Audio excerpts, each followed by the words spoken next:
This is the session on women in psychiatry, past, present, and future.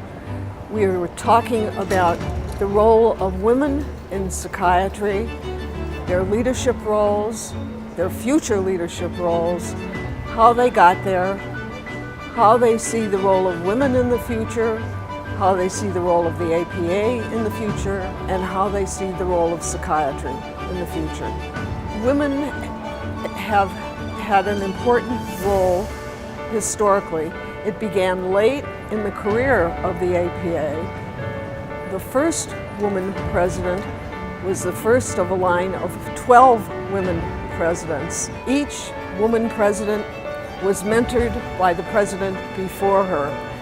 And if there's a takeaway lesson from this whole session, the takeaway lesson is how important it is for a psychiatrist to be a mentor to your patients, a mentor to your fellow psychiatrists, whether they're men or whether they are women. Women have been important in changing psychiatry because we've talked and written a lot about women patients. What are their issues? What are the special issues that women face? And what are the special issues in treatment of women? Some of those issues pertain to both genders, but some of them are particular to women. History is important, and every narrative is important. We have to learn from our past mistakes.